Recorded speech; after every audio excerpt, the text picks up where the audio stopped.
Assalamualaikum warahmatullahi wabarakatuh. Selamat berjumpa rekan BMU. Malam ini saya akan sharing mengenai menulis semudah tersenyum. Saya perhatikan banyak rekan-rekan BMO yang ingin mulai menulis namun masih ragu. Mudah-mudahan setelah melihat presentasi saya, maka rekan-rekan semua sudah akan mulai menulis ya setelah ini. Baiklah, saya akan mulai. Yang pertama, apa sih senyum itu? Kadangkala kita merasa senyum itu adalah suatu perihal yang sangat mudah ya. Kenapa? Karena semua orang bisa melakukannya. Walaupun demikian, tidak semua saat ya, tidak setiap saat kita bisa tersenyum kan?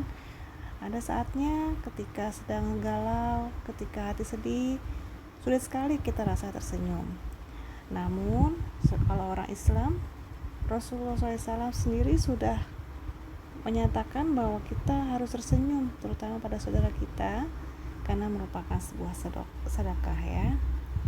Nah, walaupun hati kita tidak happy, tidak bahagia, tapi senyum tetap bisa dipaksakan untuk tampil, dan ini bisa tetap menjadi sebuah sedekah ya. Demikian juga dengan menulis. Kadangkala untuk mulai menulis itu juga sulit sekali, sama dengan ketika harus tersenyum ketika hati galau. Sulit. Namun kalau dipaksa, maka kita bisa menulis. Kalau kita menulis, ada beberapa keuntungan. Sudah pernah kita bahas ya. Pertama, yang jelas, kalau kita menulis kita akan kaya hati, kaya imajinasi, kaya relasi, kaya karya. Dan kalau semua ini kita miliki, yang namanya kaya materi, itu pasti akan datang dengan sendirinya. Jadi tak ada alasan untuk tidak menulis. Kapan kita akan menulis? Nah, pertama saat bahagia, saat sedih, saat kecewa, bahkan saat sakit hati. Jadi di setiap saat kita bisa menulis.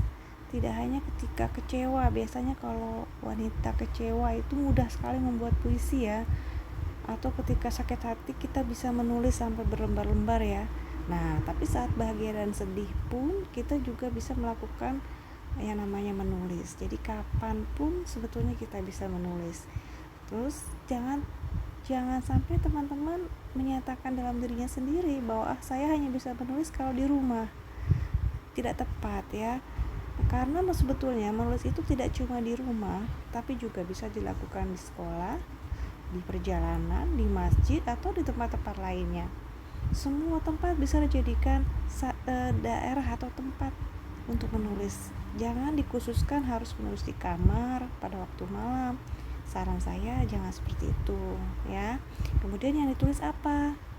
Nah, yang ditulis itu yang pertama paling mudah adalah apa yang kita rasakan. Ketika sedang bahagia, kita tuliskan kebahagiaan kita. Kemudian apa yang kita alami? Misalkan kita suka mengajar, atau kita sedang belajar, atau kita sedang menjadi orang tua, atau ketika kita sedang menjadi seorang anak. Nah, itu yang dialami bisa dituliskan. Nah, jadi ketika kita pun sedang mengalami kesedihan atau sebuah kebahagiaan, itu yang harus ditulis. Kemudian yang diketahui, misalkan saya seorang montir, nah saya mengetahui tentang mesin, maka saya bisa menuliskan tentang mesin-mesin yang saya ketahui itu. Atau saya suka sepak bola, saya mengetahui semua tindak tanduk atau jadwal pertandingan dari para pemain sepak bola, saya tulis apa yang saya ketahui itu. Kemudian kalau saya memiliki hobi tentang fotografi, tentang berkebun, tentang film dan sebagainya, itu juga bisa ditulis ya.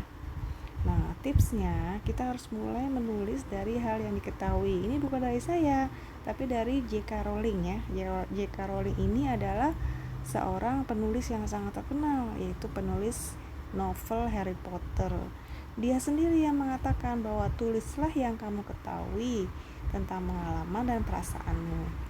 Kemudian Pak Hernowo nih, salah seorang penulis Indonesia, menyatakan bahwa penulis yang baik itu karena ia pembaca yang baik. Nah, ini motivasi ya buat kita yang masih belum rajin membaca, supaya tambah rajin membaca. Kenapa? Kalau ingin menjadi penulis harus menjadi pembaca dulu. Jadi ketika ingin menulis, yang pertama niat. niat tuh dibulatkan, kemudian direncanakan nih, nulis apa, untuk siapa, berapa dalam, dan seterusnya. Kalau udah punya rencana, dilaksanakan. Dan yang terakhir nih, yang paling sulit, selesaikan. Karena biasa kita suka nulis setengah-setengah ya. Nah, saya ingin menulis nih, tapi saya nggak punya bakat, saya nggak tahu gimana menulis, atau teman-teman bilang tulisan saya jelek, atau tidak percaya diri untuk mempublikasikan tulisan. Nah, ini saya rasa beberapa teman di komunitas kita masih ada ya punya perasaan seperti ini. Ini sebetulnya bukan hanya dialami oleh rekan-rekan, hampir semua orang punya perasaan seperti ini. Tapi kalau ingin maju, maka perasaan-perasaan ini harus diabaikan. Ya, pede aja. Ketika kita sudah yakin akan menulis, apa isi tulisan?